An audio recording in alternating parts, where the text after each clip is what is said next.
Morning guys, અમારા બ્લોગમાં તમારું સ્વાગત છે. હું છું લતા પ્રજાપતિ. રાજભાઈ તૈયાર થઈ ગયા.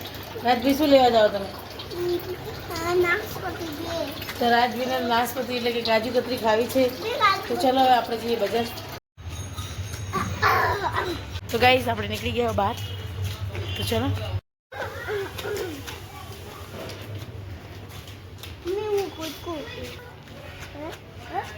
આપણે જઈએ તો છીએ. આપણે પૈસા કેટલા ખબર? ઓનલી ફોર 60 રૂપિયા.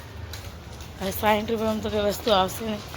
આપણે ખાલી ઓનલી 2 જ વસ્તુ લેવાની. રાત માટે ચોકલેટ અને એક બેલ્ટની જે પટ્ટી આવે નહીં લેવાની. મને ખબર નહીં પડતી, પણ જઈશ ને બતાવીશ એટલે ખબર પડશે.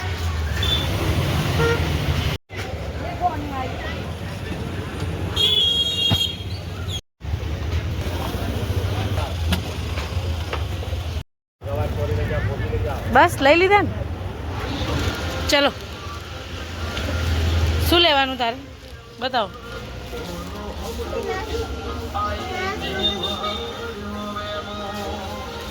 શું લેવાનું બોલ. એ તું બતાય.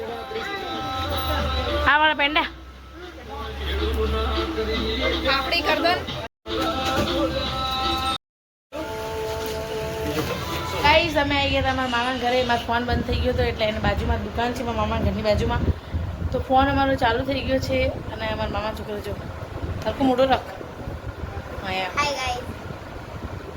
કંઈ બોલવું હોય તમારે બોલી. તમે આને સપોર્ટ કરો અને આને 10,000થી ઉપર સબસ્ક્રાઈબર 1 મિલિયન સુધી તો પહોંચાડી દેજો. તો ભાઈ 10,000 નહીં તો ભાઈ 2,000 તો પકડજો. આની વાત મોની.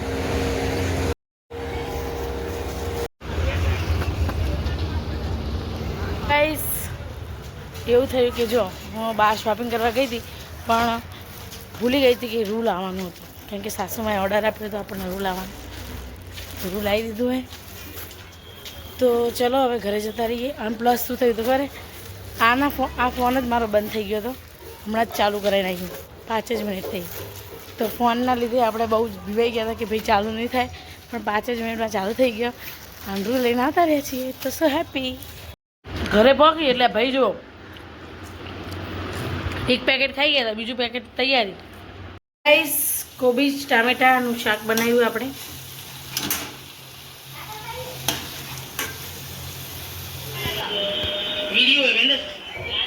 જોયું તમે? એ સ્પીકર ચાલુ કર્યું હોય અને ફોન ચાલુ કર્યો હોય અને જો મજા આવે બેટું. હાથ લાવવાનું કે જમવું. તો ગાઈસ બપોરના 3 વાગી ગયા અને આપણે આરામ કરવાનો ટાઈમ થઈ ગયો. આરામ કરવાનું ખાસ કારણ એ જ છે કે રાજભાઈને અમારે સુડાવવા પડે એટલા માટે. તો ચલો હવે 3 વાગી ગયા એ સુડાવી દઈએ. તો ગાઈસ પવન કેવો છે તમને પત્તા હાલતા છે એના પરથી ખબર પડતી હશે.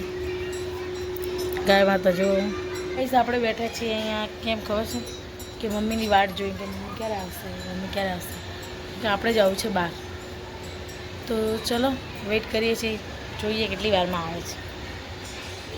ગાઈસ આપણે ક્યાં જઈ રહ્યા છીએ તમને કોઈ ખબર ના ખબર હોય તો ચલો બતાવું.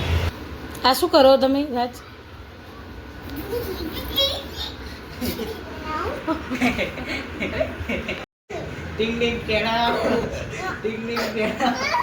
ગાઈસ અમે તો આવી ગયા છીએ કાકાના ઘરે.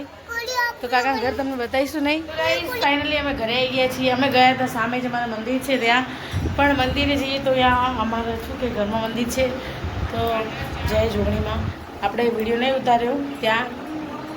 તો આપણા ઘરે દીવાબત્તી થઈ ગઈ છે અને પ્રસાદીમાં શું છે બતાવું તમને. પ્રસાદીમાં છે સુખડી. તો કોને કોને સુખડી ભાવે છે? તો આજનો વિડીયો અમે પ્રસાદી સાથે જ પૂરો કરીએ છીએ. તો અમારા વિડીયો તમને ગમે તો લાઈક, શેર અને સબસ્ક્રાઈબ કરજો. અને સુખડી તો તમે જોઈ શકો છો કેવી છે, બહુ મસ્ત છે. તો જય માતાજી, બાય.